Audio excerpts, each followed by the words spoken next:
Hello, this is Henry Cooper and welcome to the Boxing Classics series.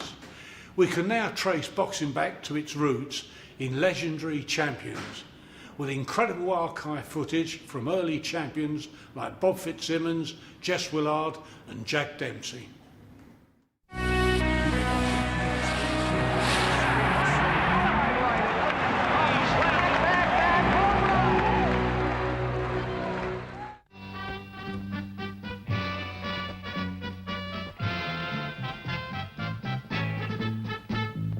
Way back when men were men, they always came out fighting, rough and ready, tough and steady, like a bolt of lightning, smashing and mauling, bashing and brawling in the good old-fashioned way. Scream and shout, he's down and out, all those were the days.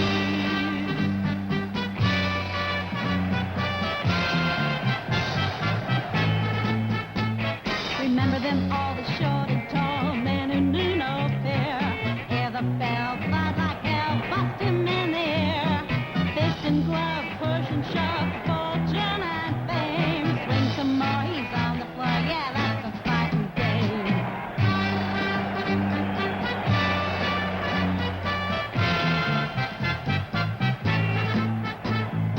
Now you know we're gonna show the men a fist of glory. Brash and bold, they will unfold a truly smashing story. From 1880 to 1930, you'll see everything.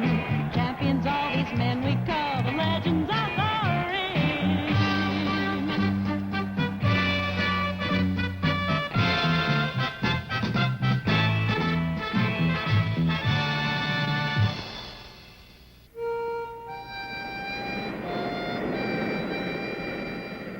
In 1882, the famous English writer, Oscar Wilde, came 4,000 miles to Mississippi. It cost him a boat ticket and 2 weeks' time. In 1882, the famous New York minister, Henry Ward Beecher, came 1,000 miles to Mississippi. It cost him a railroad ticket and 3 days' time. And in 1882, this infamous man came only 400 miles to Mississippi. It almost cost him his life. Wanted in 7 states, dead or alive, a $10,000 reward on his head. But Jesse James risked his life, left his hideout in St. Joseph, Missouri, rode 400 dangerous miles to the south, leaving Missouri, passing through Arkansas, down to Mississippi City, Mississippi. What drew a writer, a preacher, and an outlaw to this remote place? They all came to see the Boston strong boy, John L. Sullivan, challenge for the heavyweight championship of the world. This is the man Sullivan has to beat, bare-knuckle champion Irish Paddy Ryan. Wax on his mustache, but iron in his fists. On February 8, 1882, Irish Paddy stalked into the ring to, as he put it, dispense with this boy Sullivan. For 8 rounds, Sullivan and Ryan clubbed away at each other. Then suddenly in the 9th round, the upstart challenger smashed his fist to Ryan's jaw, and John L. Sullivan became the new bare-knuckle champion of the world. 2 months after the fight, Robert Ford shot Jesse James in the back of the head while Jesse was hanging a picture in his home in St. Joseph, Missouri. 1882. America was in the second half of a 200-year boom that would take it from a weakling colony to world power. Football had just been invented, and baseball pitchers were still throwing underhand. Boxing was illegal in most of the country, but Americans loved it. It was the spectator sport, Americana in the raw. Calling the 1882 brand of boxing a sport is really a kindness. Barely organized mayhem would be closer. Bouts were held in bar rooms, on barges, and deep in the backwoods. Wrestling and gouging were commonplace with no gloves on the hands. The brawls also had no time limits. They usually ended with the stronger man having literally disabled his opponent. And in 1882, John Lawrence Sullivan had proved that he could probably, as he put it, lick any son of a bitch in the world. At 5 foot 10 inches, he was not quite a giant, but in his first 7 years as champion, Sullivan overwhelmed all of his 23 opponents in 6 rounds or less. He drank under the table all those men he didn't fight. Here is John L. without his handlebar mustache, posed in front of his favorite hangout, a saloon. But in 1888, a threat appeared in Sullivan's rosy future. Jake Kilrain, who figured he could easily beat the rum-soaked champion. The Sullivan-Kilrain fight is the most famous bare-knuckle contest ever held. These are the first photographs ever taken of a fight. These are the only photographs of a bare-knuckle contest. These are the only visual records of John L. Sullivan in action. 23rd round, middle of the Mississippi woods. Temperature 100 degrees. The roughneck crowd didn't have to pay. All the money to be made on the fight was in the $10,000 side bet between Sullivan and Kilrain. The man with the shaved head is the world wrestling champion and Sullivan's trainer, Wild William Muldoon. Notice John L.'s gloveless right hand. By the way, they are not fighting on canvas, but on good old American dirt. 75th round. 2 hours and 16 minutes after it began, the savage fighting ends under the broiling Mississippi sun. Jake Kilrain lies on the ground, too battered to rise. The great Sullivan-Kilrain fight is over. It will be the last championship fight fought with bare knuckles. Soon after the fight, the victorious Sullivan had a surprise in store for him. It took 16 brave men in blue to arrest the feared champion for having engaged in an illegal prize fight. In 1890, at the age of 32, the champion took his fistic talents to a new arena, the melodrama stage. John L. and his handlebar mustache starred in a standing room only success called Honest Hearts and Willing Hands. Sullivan, on the left, always got to flatten the dastardly villain in the last act. As John L. moonlighted on the stage, a handsome pompadoured figure catapulted into the boxing limelight, James John Corbett, the father of modern boxing. Corbett arrived on the fight scene at an opportune time. A new set of rules, sponsored by the English nobleman, the Marquis of Queensberry, had been gradually gaining favor. The bare-knuckle era was about to end. When James J. Corbett and John L. Sullivan donned gloves on September 7, 1892, it was the start of the modern era of boxing. This crude drawing is the only record of the scene, the Olympic Sporting Club in New Orleans. No photos exist, but evidently it wasn't much of a contest. Sullivan didn't have wrestler Muldoon to get him in shape, and he looked as if he had trained for a pie-eating contest rather than a championship fight. For 20 rounds, the will-o'-the-wisp Corbett danced around the champion, waiting for the opportunity to strike. In the 21st round, with Sullivan reduced to a puffing, exhausted shell, the opening came. John L. Sullivan toppled to the floor. And James John Corbett, the man who is credited with bringing science to the manly art of fisticuffs, stood victorious over America's idol, the invincible John L. Sullivan. The newspapers trumpeted the fall of Sullivan to an unbelieving country. But almost simultaneously with the end of the bare-knuckle era, this retiring New Jerseyite inadvertently caused an equally profound change in the fight world. Thomas Alva Edison had invented the kinetograph camera, designed to take 32 still pictures a second, thus creating the illusion of motion. Edison built this black tar-papered laboratory called the Black Maria to house his camera. In this strange structure, Edison made the very first motion picture. Here it is. Edison soon found that the sneeze was looked upon as a sideshow gimmick. Being an enthusiastic boxing fan, he decided to film something of far greater public interest, a prize fight. He hired world heavyweight champion Gentleman Jim Corbett, who is facing the camera, to oppose the New Jersey champion Peter Courtney. The film of their fight, taken over 70 years ago by Thomas Edison himself, is a motion picture landmark.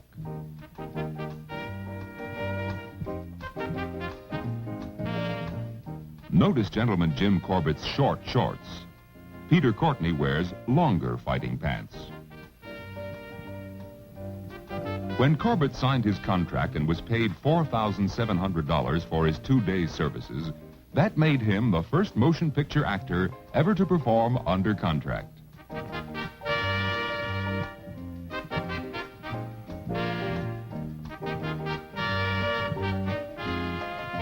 This is also the first film ever to make money. It grossed over $30,000. Edison found that nothing convinces skeptics like cash. Motion pictures had arrived as a legitimate and profitable entertainment form. Watch Peter miss with this murderously intended punch. You can't fault Courtney's enthusiasm or Corbett's wardrobe.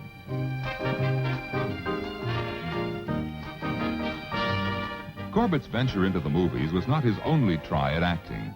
After winning the championship, he had gone directly into the leading role of this play as it toured the country.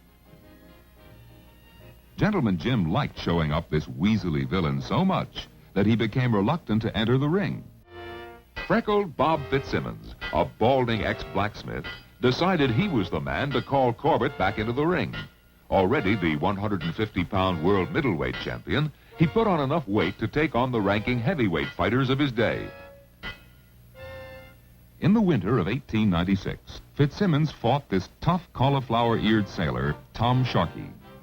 In the bout, Fitz was the victim of an unusual referee's decision. The biased referee was none other than one of the heroes of the Old West, Wyatt Earp. Referee Earp was rumored to have bet a lot of money on Sailor Sharkey. Old Wyatt may have looked like a picture hero in this pose, but when Fitzsimmons KO'd his man, Earp called it a foul, awarding the fight to Sailor Tom.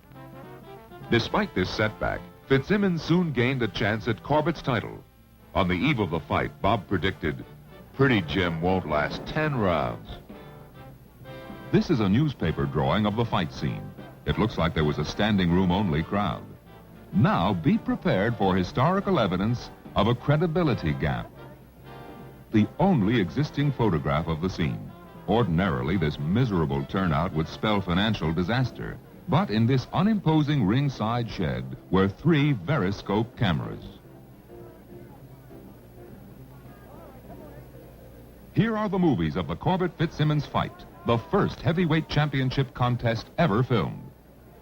That's Corbett on the right and the balding Fitzsimmons on the left. Most men are able to wear their bathrobes only while shaving. Gentleman Jim and Ruby Robert get double use from theirs. Gentleman Jim stands ready and seemingly impatient for round 1 to get underway. The bell rings and the scheduled 25-round bout begins. In the foreground, in the derby, is the timekeeper for the fight, Bat Masterson.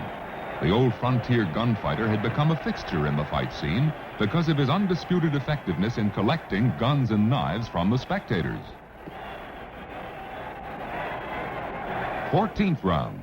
Corbett, with his back to the camera, is well ahead on points, and Fitzsimmons' nose is bleeding badly. But amazingly, the challenger is starting to press the fight.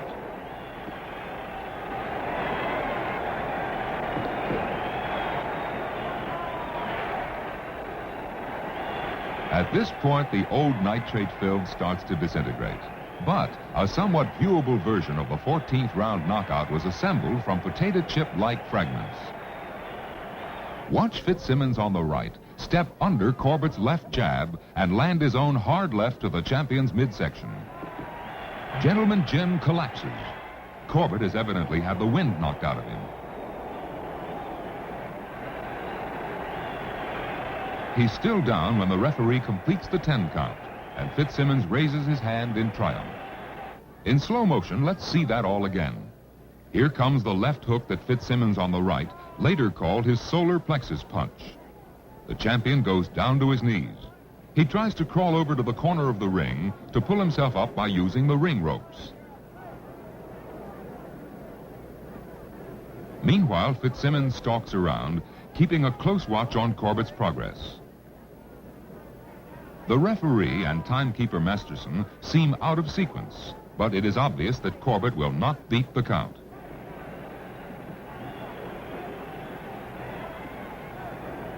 Gentleman Jim has lost his heavyweight crown.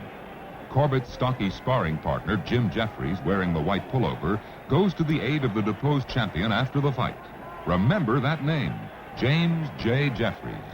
Fitzsimmons decided he would finally defend his title against James J. Jeffries. Jeffries had won his first 11 professional fights in a row, but he was considered slow and clumsy. Coney Island, New York, June 9th, 1899. We see Fitzsimmons on the right shaking hands with a burly Jeffries. The first attempt to film a fight indoors failed when the special lights installed in the arena blew out in the first round. For 10 rounds, Fitz belted Jeffries with all his best punches. Then, in the 11th round, Jeffries landed a ponderous left. James J. Jeffries became the new champion. Only 2 days later, a reenactment of the bout was staged. 2 actors, one visibly bald-headed, the other solidly chunky, played the principal roles. You quickly see these 2 gentlemen were devoted method actors.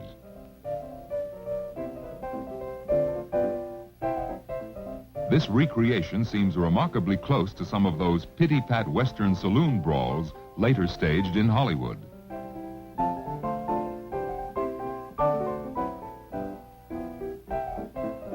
The pseudo round ends, and the referee takes the opportunity to get himself center screen in the movies. Back in the world of reality, Jeffries was demonstrating he was an uncomplicated man as well as a dogged fighter. He set about facing all the legitimate contenders. James J. first arranged to meet sailor Tom Sharkey, Wyatt Earp's old protege. Sharkey had given Jeffries a terrific battle before Jim had won the title. Their return match was the last important fight of the 1800s. It was also the first indoor fight successfully filmed. The special lights used were so hot, the fighter's hair was singed. The official movies of the fight were lost, but this version of the fight was pirated from inside a cigar box. That's right, shot with a camera that was hidden inside a cigar box. The quality isn't too clear, but you can get an idea of the scene and the incredibly bright lights. A hat of a spectator will occasionally block out the foreground. Jeffries is the larger of the 2 in the slightly darker shorts.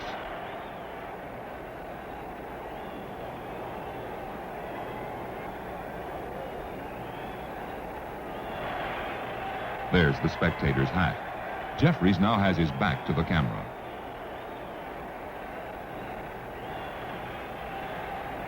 James Jeffries eventually won by decision over Sharkey in 25 hard-fought rounds. Now meet the same 2 men 25 years later, the year 1926. Jim Jeffries and a top-heavy Tom Sharkey. They were on a vaudeville tour together and agreed to stage a minor return match in this hallway for a camera. You can see why this was a slapstick circuit favorite. The 25 years has at least not affected the 2 oldsters' enthusiasm. President Teddy Roosevelt is busy pushing through his trust-busting policies and his plans for the Panama Canal. 2 bicycle builders are regularly sending an odd-looking vehicle skyward at Kitty Hawk, North Carolina. The Wright brothers have quietly inaugurated the space age. Buffalo Bill, William F. Cody, is giving out frontier greetings at his touring Wild West show. The other major entertainment attraction was this chesty, big-bustled dramatic actress, Lillian Russell. And James J. Jeffries poses in dainty pink tights, but nobody thinks of laughing. He fought both Corbett and Fitzsimmons again. He had taken on Jack Monroe twice. They had all ended lying flat on their backs, staring up through glazed eyes at the champion's impassive face. By mid-1905, Jeffries had no one left to fight. Now billed as the world's strongest human, James J. retired, leaving 2 hand-picked men to scrap for his title. This is Marvin Hart, the forgotten champion, the man who knocked out Jack Root to fill Jeffries' vacated title. No film was taken. Frankly, nobody cared. These are the stumpy legs of a precocious fighter who felt that he should be the one to follow in Jeffries' massive footsteps as undisputed heavyweight king. But at 5 feet 7 inches tall, Tommy Burns was not too imposing a figure. Still, on February 23, 1906, Tiny Tommy became the new heavyweight champion when he decisively defeated Marvin Hart in a 20-round fight. Light heavyweight champion Philadelphia Jack O'Brien, seen here with his tuxedoed valet, decided he too wanted in on the action. On November 28, 1906, just before the great Burns-O'Brien championship fight begins, the two fighters pose for the still cameras. This is the 10th round of the scheduled 20-round fight. Champion Burns, with his back to the camera, takes after the retreating O'Brien in what can only be described as the chase.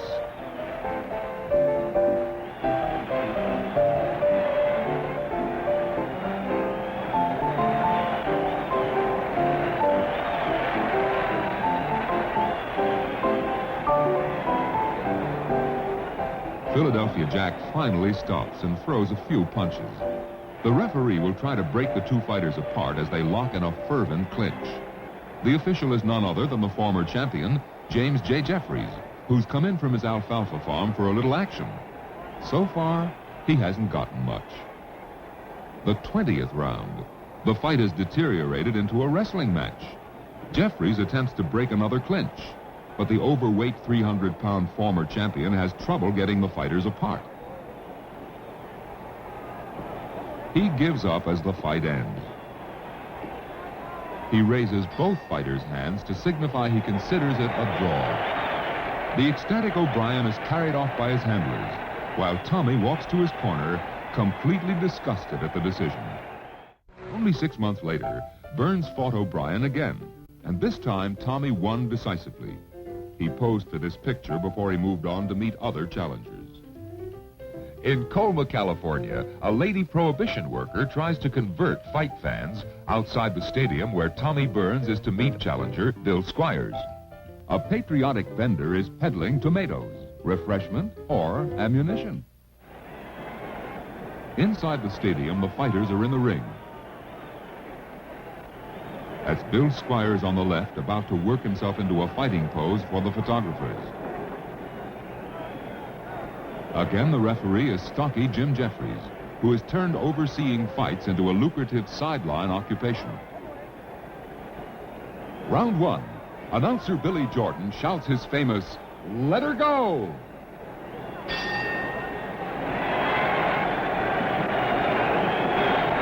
Burns again is giving away 4 inches in height to his opponent. The balding Australian challenger is the 3-to-1 betting favorite because he came into this fight with the impressive record of 37 straight knockouts in 37 fights.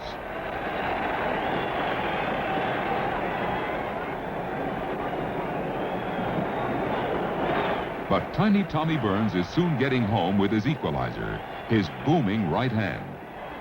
Squires goes down, but he's right up. The crowd thinks it's just a fluke knockdown.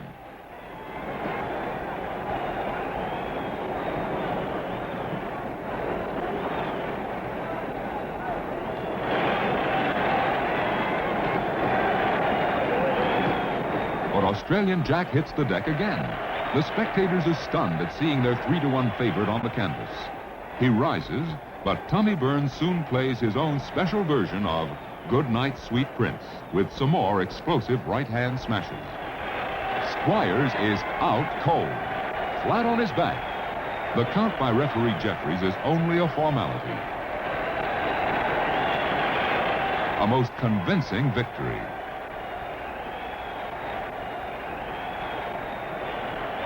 There is pandemonium in the ring.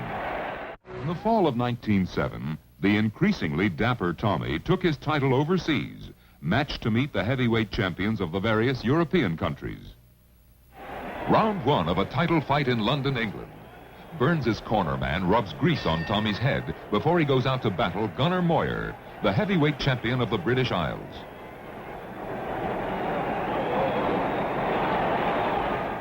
As you look at this rare film, you must notice something unusual. There is no referee inside the ring. In the British Isles, fight officials were permitted to preside from outside the ring if they could maintain control of the fight. In this case, the referee is in a third-row ringside seat. The 10th round.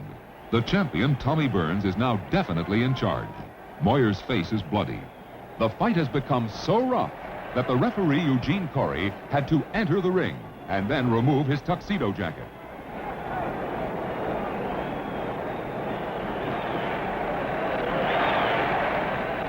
Two right-hand blasts by Tommy, and Gunner goes down. Gamely, the battered challenger struggles to his feet. Now watch Tommy try to finish it.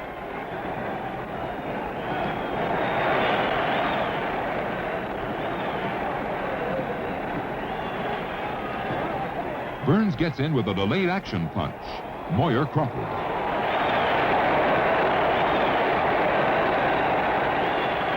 Gunner again struggles to his feet.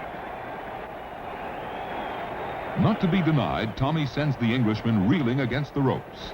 Now watch the final dynamite right hand. Wham! Tommy Burns may be small, but he's the little giant of the heavyweight division. Gunner Moyer is in no condition to beat the count. Burns has won by a smashing 10th round knockout. Tommy then rubs in his victory by donning a jaunty Bristol cap and unwinding the American flag sash he had worn around his waist. During 1908, Tommy Burns went on to Ireland, France, and Australia and decisively beat each of their champions. But the tough little champion's reign was drawing to a close. These massive arms belong to one of the most formidable fighting machines in boxing history, a man who was to stand overwhelmingly supreme above the other fighters of his era, Jack Johnson. In 1901, early in his career, a young Johnson tangled with one of the great old fighters of the bare-knuckle era, Jewish Joe Choyinski. Choyinski quickly showing the young Johnson how much he had to learn. Here we see Jack looking very sad. Choyinski had flattened him in 3 short rounds. But Joe himself doesn't look too happy about the verdict. The Galveston, Texas vigilantes had arrested both fighters for having engaged in an illegal prize fight. But Jack Johnson learned from this humbling affair. He teamed up with manager George Little and went off on an extended rampage through the heavyweight division. 7 years and 66 smashing victories later, he knew he was ready for the top. Johnson took to following Tommy Burns around the world. London, Paris, then finally all the way to Australia. There, 12,000 miles from home, champion Tommy Burns gave Jack Johnson the first chance a Negro ever got to fight for the heavyweight championship of the world. Sydney, Australia, the day after Christmas, 1908. A large crowd has assembled to see if all they have heard about the phenomenal Jack Johnson is true. On this wooden stand is the means by which the ultimate verdict would be taken to the rest of the world. The two fighters could not agree on a way to divide movie earnings, and it was finally decided that no films would be taken. But on the day of the fight, promoter Hugh McIntosh secretly arranged to set up a movie camera anyway. Round 1. Tommy Burns comes out from the near corner. He starts cautiously against a man who is already touted as the greatest defensive fighter of all time.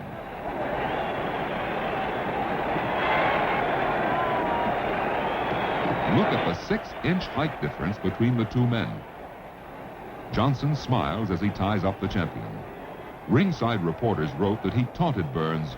"What you got, Mr. Tommy? You ain't showed me nothing. What you got, Mr. Tommy?" Burns doesn't seem to know how to reach his tormentor. See the referee.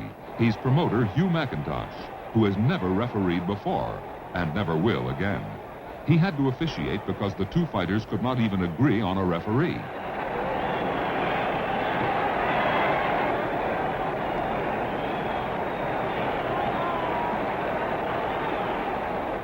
The 8th round. To most of the spectators, the fight is already a foregone conclusion. In a devastating flurry, Jack Johnson shows that he can handle champion Tommy Burns like a small child.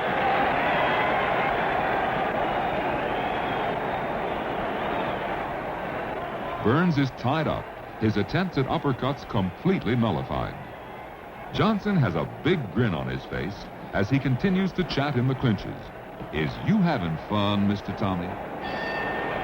As the bell rings, Jack gives a friendly little wave to Burns. See you later, Mr. Tommy. 14th round. Renowned sports writer Damon Runyon, who had come 12,000 miles to report the contest, was to write, "Not 1 second of any round could legitimately be scored for Burns." Finally, Johnson decides to put an end to the lopsided contest. He advances on the smaller man, and then suddenly, tiger-like, he attacks. Punches rain on the champion. Burns reels around the ring, helpless. At this very moment, the police stepped in and shut off the cameras. Seconds later, they stopped the fight. Jack Johnson was awarded the world's heavyweight championship on the spot. Back in the United States in 1909, Americans were in the throes of one of the most violent reform movements in history.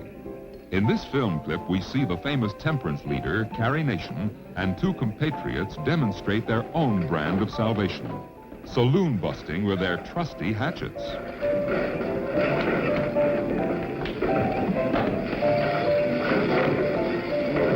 Jack Johnson returned to the United States to this heated climate. He promptly scandalized the moral purists by setting up a saloon and marrying a white woman. It wasn't too long before there was a loud hue and cry for a white man to win back the title. On October 16, 1909, the first of the White Hopes came forward. Called the Michigan Assassin and often ranked as the greatest middleweight ever, Stanley Ketchel decided he was the man to dispose of Jack Johnson. The following movie is the only one in existence of the legendary Stanley Ketchel. First round. Ketchel answers the opening bell.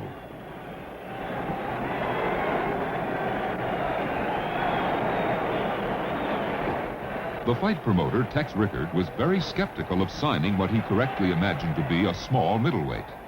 But Stanley Ketchel put on a pair of high-heeled cowboy boots, strutted up to the promoter and introduced himself. "Mr. Rickard, I am Stanley Ketchel, and I can beat Jack Johnson." A surprised Rickard gave him his chance to do just that.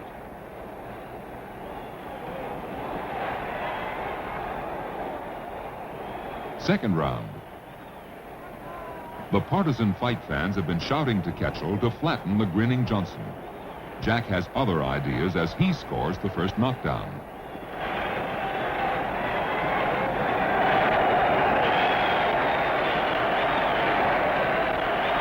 But Ketchel is a champion too, and he rises to continue.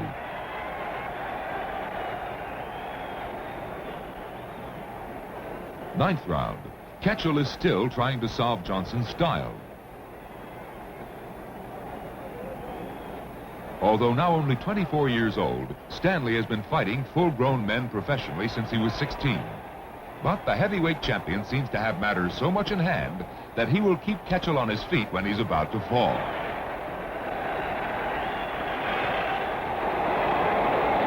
As a boy, Ketchel ran with a very rough crowd, including such notorious outlaws of the time as Cole Younger and Emmett Dalton. But it was hot blood, not bad company, that would prove Stanley's undoing. Exactly 1 year after this fight, Ketchel will be dead. An irate farmer put 2 bullets into his head after Stanley seduced his daughter. 12th round. It's been Johnson all the way, but the dogged middleweight has a surprise waiting for the overconfident heavyweight champion. Ketchel gets in with one of his renowned right hands. Johnson goes down, surprised to find himself put on the canvas by this little man. He's up at 8 and attacks ferociously. Now Stanley drops like a stone. Johnson trips, but he rises quickly. The flabbergasted crowd watches the gallant middleweight counted out, lying flat on his back. Jack Johnson had Ketchel down and out only 4 seconds after he himself had been on the canvas.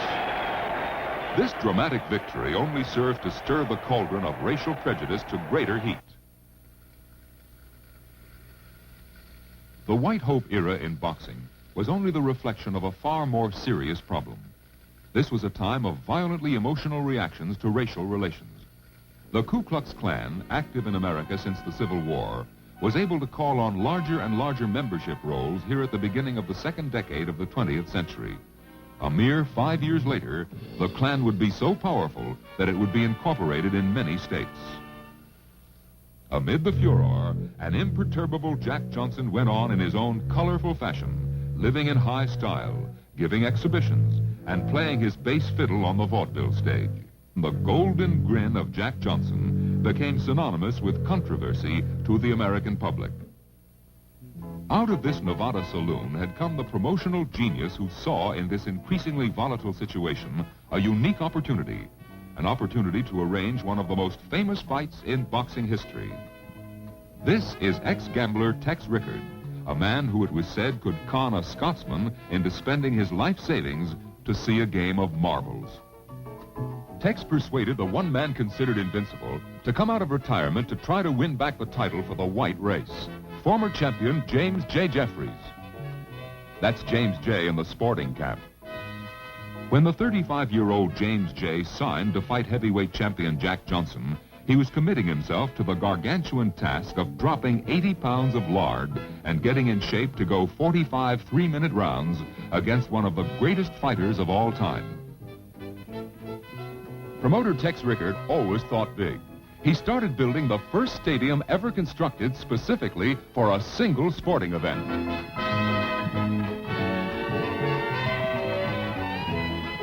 Racial solidarity was the catchword of the day as the fighters opened their training camps. Jeffries stands with former champs Gentleman Jim Corbett on the left and John L. Sullivan. In this rarest of rare footage, the two old ring giants give a mock sparring demonstration. This is the only film of John L. Sullivan that even hints of his fabled ring prowess. There had been an 18-year-old feud between the two men. Thus, the two amicable oldsters demonstrate their mutual support of Jim Jeffries by shaking hands. To help get in shape, Jeffries spars with another old-time great, old bare-knuckle battler Joe Choyinski. We see Joe wearing long white tights. And Jim Jeffries has unbelievably slimmed down to his former ring weight of 220 pounds. He once again looks like the formidable Boilermaker. The 4th of July, 1910. The streets of Reno, Nevada were in pandemonium. 30,000 people had come to see the fight being billed as the Battle of the Century. The President of the United States, William Howard Taft, was petitioned to be referee for the contest. The President reluctantly refused. Inside the stadium, champion Jack Johnson enters the ring first. He was superstitious about this point and made it a condition in all his fight contracts.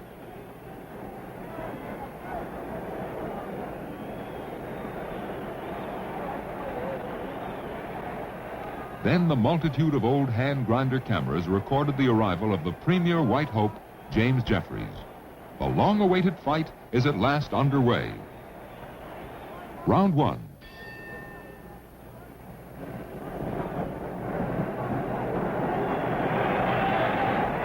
The fight will be an endurance contest in the 101-degree heat.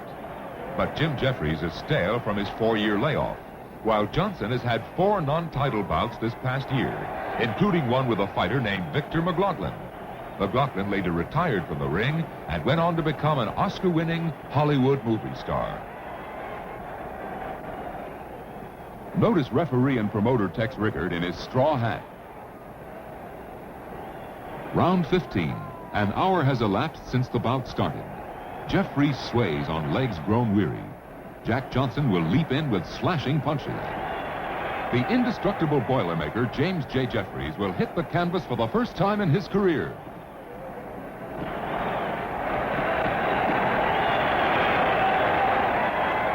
The former champion slumps like a tired old man, but gamely attempts to get up. Referee Tex Rickard holds Johnson away, but Jack smashes Jeffries through the ropes.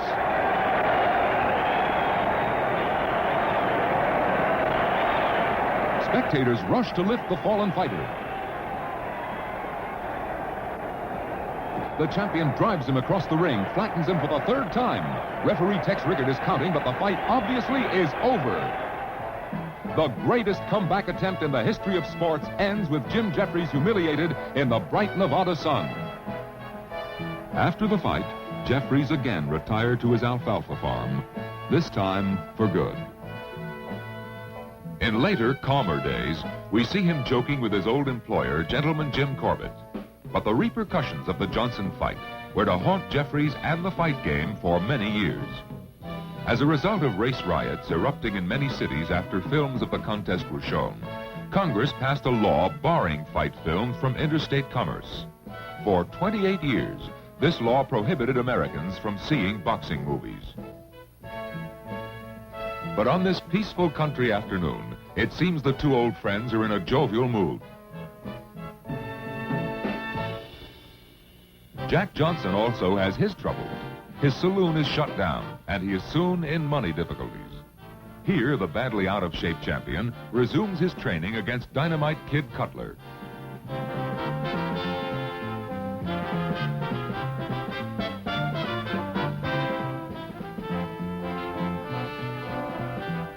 Cutler looks like he might have been an excellent overhand pitcher. That overhand right was thrown like a hand grenade. A few months later, Johnson signed to fight heavyweight contender fireman Jim Flynn, seen seated second from the right. Johnson agreed to let the promoters advertise the bout as a fight to the finish. Thus, the Johnson-Flynn fight is the last unlimited-length contest in boxing history. The fight, held in Las Vegas, Nevada, 4th of July, 1912, turned out to be one of the most wildly comic mismatches ever seen. This is the first round. The photographer has trouble keeping the fighters' heads in the picture. The motion picture camera still did not have a reliable viewing system. Aiming the lens was done almost by instinct.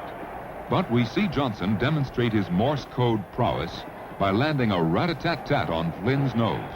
It looks as though Flynn didn't get the message as he bores in again.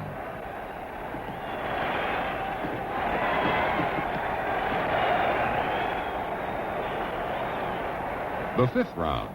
Fireman Jim seems so confused by what looks like an impenetrable defense. Jack Johnson now simply holds him off with his left and belts him at will with his right.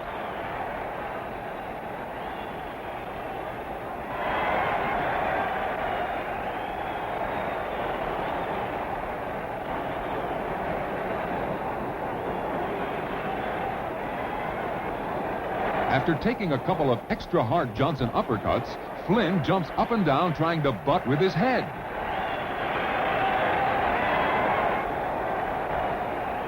The referee warns Fireman Jim, who listens carefully. Then Jim returns to the fray.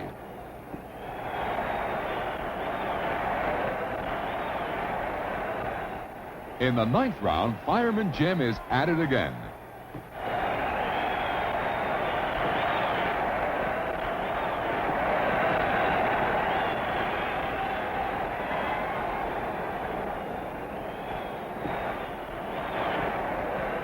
Hippity-hop goes this particularly hard-headed jackrabbit. The referee again warns Flynn, but gets an argument. Suddenly, a fourth figure enters the ring. It's the Sheriff of Las Vegas. He stops the bout, awarding Johnson a ninth-round decision. Amazingly enough, 5 years later, this same fireman Jim Flynn will score a first-round knockout over a young, up-and-coming fighter named Jack Dempsey. After the Flynn fight, Johnson got into more trouble with the law than he'd ever had inside the ring. The public furor for vice reform sweeping the country came to a head over Johnson's real and imaginary out-of-the-ring exploits. Here's Jack receiving a speeding ticket, caught by an enterprising bicycle cop. Some speeder, huh? But more serious, in September of 1912, Johnson's white wife committed suicide. The outraged press howled for blood. 2 months later, Johnson was slapped with a somewhat dubious charge of having violated the Mann Act, a federal law passed expressly to nab him. Despite the fact that Johnson had married the woman, he was convicted after a short trial. Johnson chose to jump bail and flee the country rather than face jail. Here's Jack Johnson in London in 1913 with his new wife. But he didn't stay long. English authorities, concerned about harming Anglo-American relations, soon told him he was not wanted. So he packed up his new bride and went to Paris. Here they are posing in the City of Light.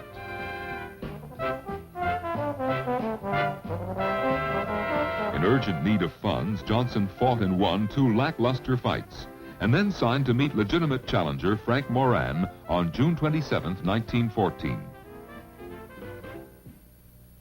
The French ring announcer didn't have a microphone. Rudy Valley would have been envious of this giant megaphone. The youngest referee in boxing history, 19-year-old Georges Carpentier, calls the fighters together for their instructions. The 5th round of a surprisingly close fight. Moran gets home with 2 good punches. The undaunted Johnson steps back and gives him a hearty round of applause.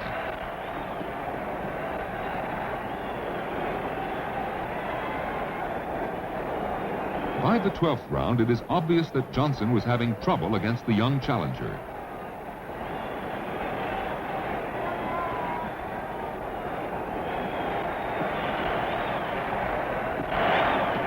Frank goes stumbling through the ropes in his eagerness to get at the tiring champion. Jack Johnson has constantly had to call on all his defensive skills to offset the aggressiveness of Moran. 20th round. Johnson holds a slight lead on the scorecard of the only official, 19-year-old Georges Carpentier.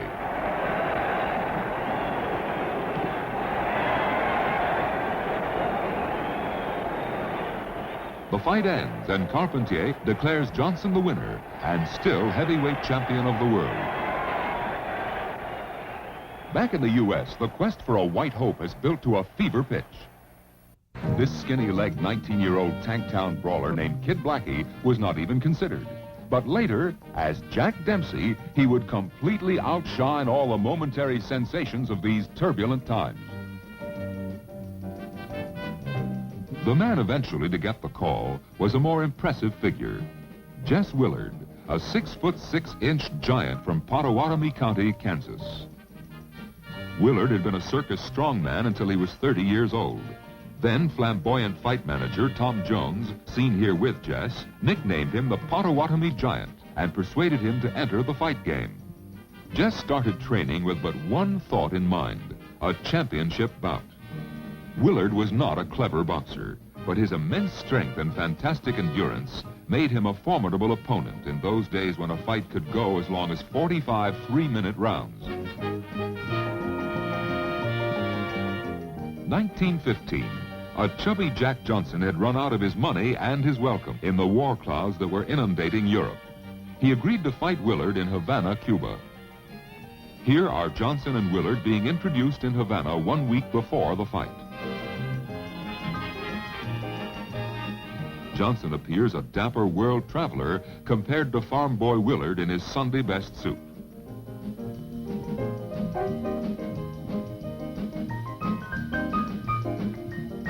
The timekeeper for the upcoming fight takes a bow. It's none other than Bat Masterson, the fabled Western gunfighter and marshal. As you can see, he must have used a toupee for his TV appearances. The morning of April 5th, Johnson, as usual, enters the ring first. At this time, Jack Johnson had not set foot in the United States in 3 years. Jess appears a fearsome figure dressed all in black. This is the man that an estimated 40 million Americans will be rooting for while getting telegraphed round-by-round accounts of the forthcoming battle. In 1915, the fighters were required to weigh in just before the fight. The scales confirmed the expected 60-pound difference between champion and challenger.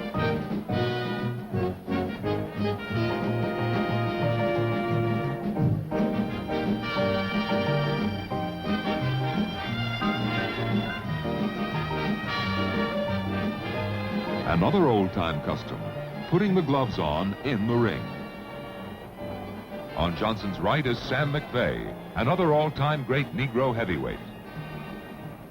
The two men shake hands for the cameras, and one of the most controversial encounters in boxing history is about to begin. This is a still photograph of the scene at Havana Racetrack as it appeared during the fight. Not until 1967 was the complete version of the actual fight films discovered. As you watch, see if you believe that one of these two men threw the fight. The first round. The fight starts calmly, both men aware that they may have to go 45 rounds in the sweltering tropical sun. Temperature at ringside, 103 degrees and rising.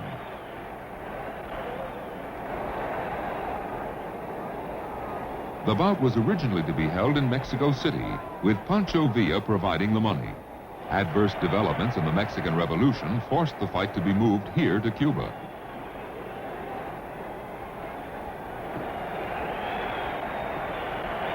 Now see the fighters photographed by a special close-up camera. This is the first time film was taken from first row ringside. You can see a corner water bucket and a spectator's head in the foreground. Round 10 from a camera facing the grandstand.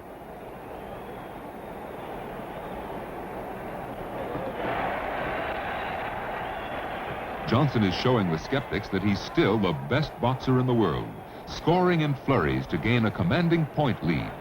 But this fight is becoming an endurance contest, with conditioning the decisive factor. Johnson, in his 7th year as champion, second only to Sullivan in longevity, does not have time on his side.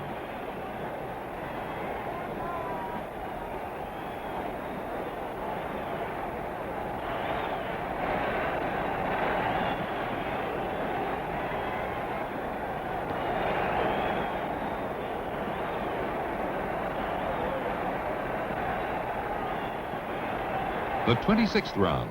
Already this is the longest fight ever held in the heavyweight division under Marquis of Queensberry rules. Willard is watching closely, realizing that his chance to reverse the momentum of the fight may come shortly.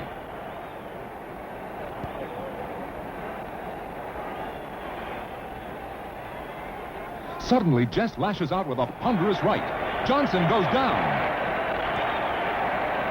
Referee Jack Welch counts, but the champion doesn't move. 8, 9, 10. Jess Willard is the new heavyweight champion of the world, scoring a convincing 26th round knockout. The partisan crowd goes wild. They surround Willard.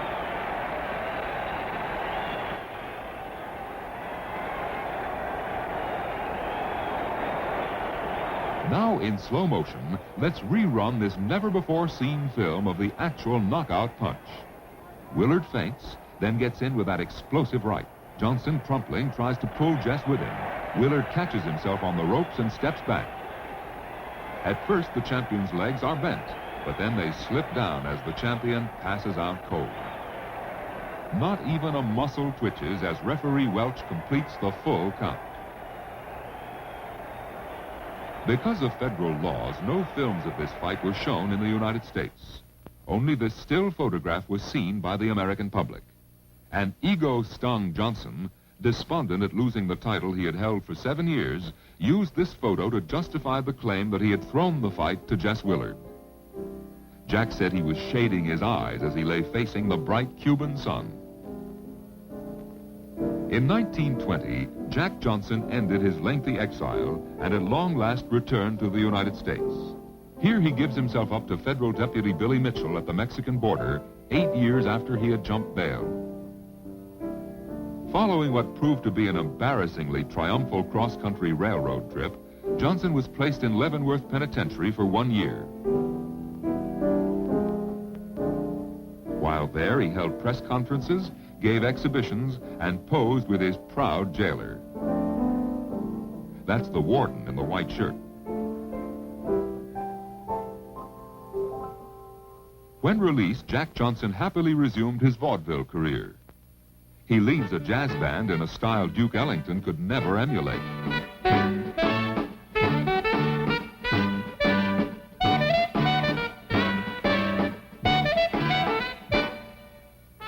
In 1946, near the end of his life, Johnson plays the role of an Ethiopian general in a production of the opera Aida. Back in 1916, Willard began his heavyweight championship reign under the onus of Jack Johnson's false claim that Jess had won a rigged fight. Willard's first title defense in 1916 was a successful but uninteresting 10-round decision over the boxing veteran Frank Moran. Soon, however, boxing would go into a state of suspended animation. The reason? A spectacle bigger than any sporting event could provide was in the middle of its 4-year run in Europe. The First World War was approaching a climax, and 1917 drew American doughboys into European trenches.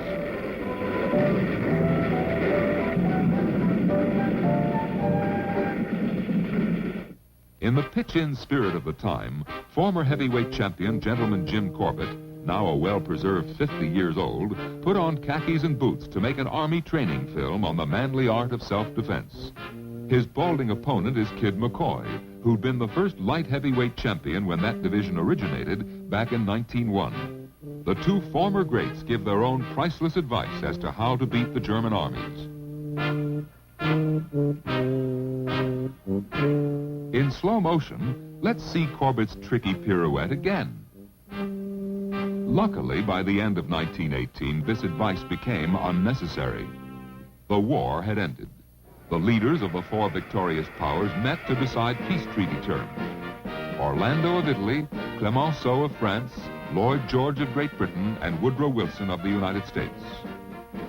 Meanwhile, an ecstatic America returned to its traditional enjoyment of sports and fun with renewed zest and optimism. Master promoter Tex Rickard decided it was time to find an exciting new challenger for Jess Willard's heavyweight crown. His choice? This smiling young knockout puncher, Jack Dempsey. All sorts of stunts were arranged to get young Dempsey into the public eye. One most notable was this high-priced totem pole of talent. On the bottom, Charlie Chaplin, the most brilliantly inventive comedian of his time. Next is Douglas Fairbanks Sr., virile leading man who will grace swashbuckling silent films for years. On top, young Jack Dempsey, who will go on to create his own legend as the Manasseh Mauler. In a classic non-sequitur film sequence, the three men team up for a slapstick vignette. Chaplin seems involved in the music. Fairbanks comes flying to the picture.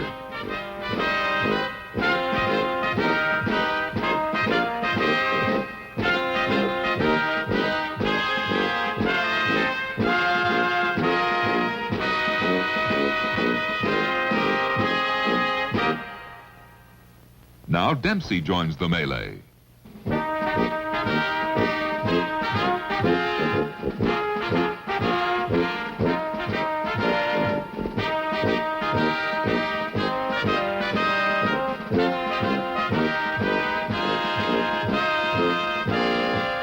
It's a fight to the finish.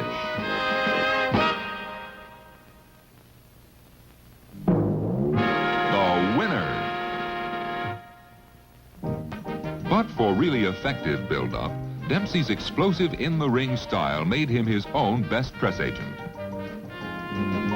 In the 7 bouts Jack fought before he took on Willard, he had 7 knockouts, all in 2 rounds or less. With Dempsey as colorful challenger, promoter Rickard proceeded with arrangements for the fight. Tex had an immense wooden stadium built in Toledo, Ohio, to house the huge crowds he expected. The cost? $100,000 worth of green lumber. As it turned out in the hot sun, the sap from the unseasoned wood ruined many a spectator's double-breasted suit. 8 a.m., the 4th of July, 1919. The first fans arrived for the fight to be held that afternoon. Ticket prices were high, particularly since the average American makes just $10 a week. That means many of these fans put in 6 weeks of work for their ringside seats. 2,000 women, including actress Ethel Barrymore, are seated in a special section fenced off by barbed wire. This forever ended the custom of all male fight crowds. When Dempsey comes in the ring, the temperature is a torrid 112 degrees. Willard arrives, gracefully acknowledges the crowd's enthusiastic welcome.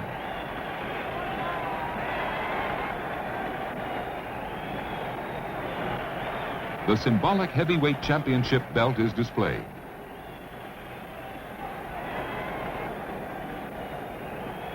The fighters meet in the center of the ring to pose for the cameras. Jess Willard does not seem to be in the rock-hard shape he was against Jack Johnson 4 years earlier. But what a difference in size between champion and challenger. Moments before the opening bell, Dempsey rubs rosin on his feet. First round. The bell rings, but no one hears it because of the clamor of the crowd. Jess Willard stands confused, looking around.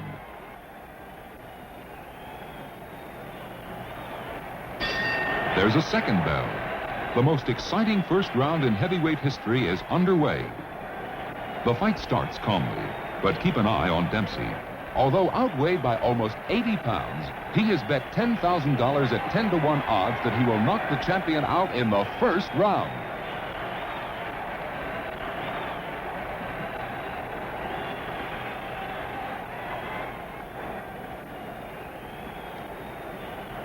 Four dynamite punches, and Willard is down for the first time in his 8-year career.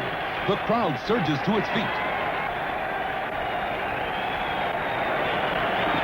When the champion rises, Dempsey leaps after him, drives Jess toward the ropes. Willard goes down for the second of what will prove to be 7 knockdowns. Dempsey pounces to the attack again, rains punches on the floundering champion.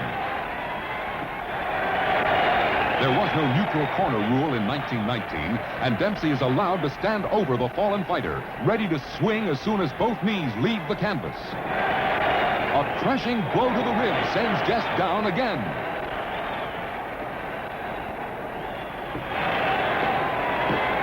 Willard desperately tries to fend off the raging challenger.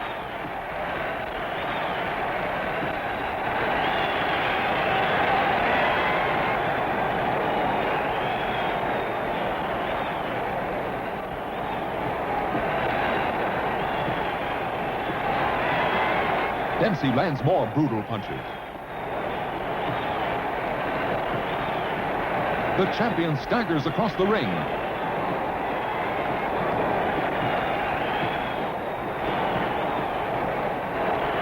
He's down again.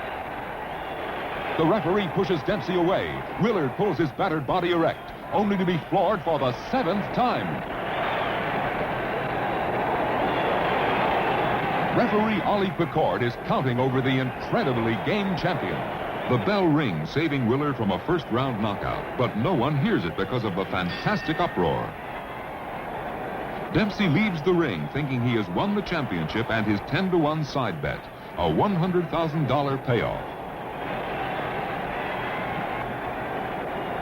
Meanwhile, Willard's handlers attend to him, desperately trying to ready Jess for the second round. With jaw broken and 2 ribs cracked, the battered champion is led to his corner. Dempsey's manager, Jack Doc Kearns, runs over and starts screaming after the young fighter.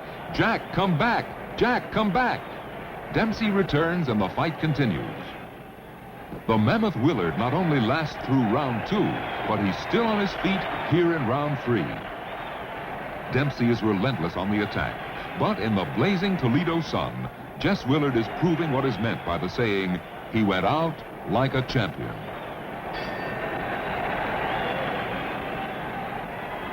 After the 3rd round, Willard's handlers insist that he not answer the 4th round bell. Jack Dempsey forges an instant legend as the Manasseh Mole. He has won the heavyweight championship in one of the most savage battles in ring history. In 1921, after 2 successful but unexciting defenses, Tex decided to put Dempsey against a genuinely popular challenger, the light heavyweight champion of the world, Frenchman Georges Carpentier. And one of the most successful promotions in the history of boxing gets underway. Tex Rickard immediately sets about building another of his green lumber arenas in Jersey City, New Jersey. First World War hero Carpentier arrives in the United States by boat.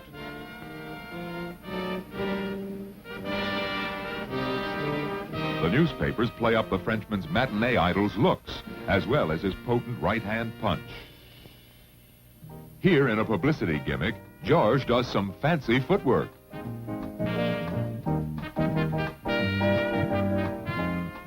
Then the Orchid Man gallantly offers an open shot at his chin, and counts himself out.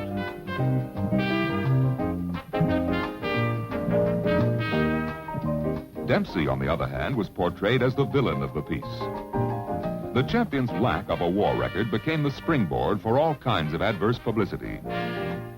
Here, Jack spars with Midget Smith, future bantamweight champion of the world. David and Goliath obviously had nothing on this mismatch.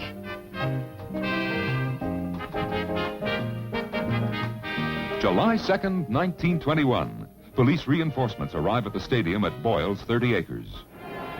Inside, Carpentier enters the ring to receive an hysterical ovation from the keyed-up crowd.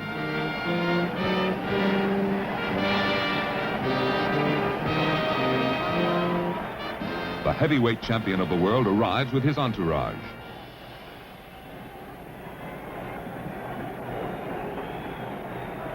A ferocious-looking Jack Dempsey with 2 days' growth of beard. Meanwhile, incredulous tellers were totaling the gate receipts. The total was $1,800,000, the first $1 million gate in boxing history. The two men shake hands for the cameras. Round one. The fight starts 2 hours earlier than scheduled. The wooden stands were filled to overflowing by noon, and Tex Rickard became worried that they would collapse before he got the fight underway.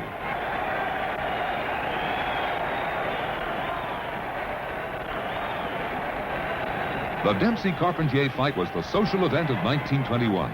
The list of people who attended reads like a society and entertainment world who's who. Rockefeller, Ford, Vanderbilt, Whitney, Gould, Harriman, Baruch, Astor. Flo Ziegfeld of Follies fame was there. So was John Ringling of the Circus, Colonel Jacob Rupert of the Yankees, George M. Cohan, Al Jolson. It was the in place to be on July 2nd, 1921.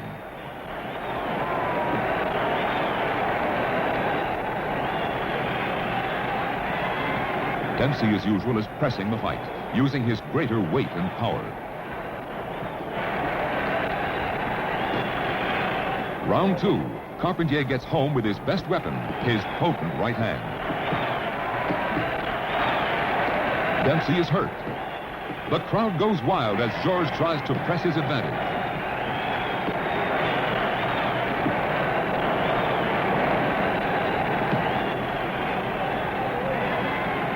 American fight fans across the country were listening to the fight on the first live coast-to-coast radio hookup. They heard how the granite-jawed champion survived. Fourth round. Dempsey has taken charge. George misses with a desperate flurry. Dempsey is after him. A sharp left-right and Carpentier is down. The Frenchman looks like he's out cold, but jumps up at 9. 2 more punches and George is down again. This time he does not rise. The Manasseh Mauler has knocked out his 11th opponent in a row.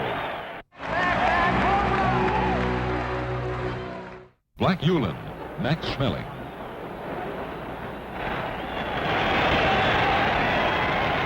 The Boston Gob, Jack Sharkey.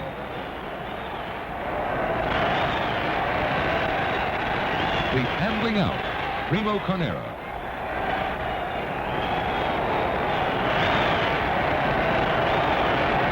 The Livermore Lariper, Max Baer. The Cinderella Man, Jim Braddock. The Brown Bomber, Joe Louis. The Acknowledged Great.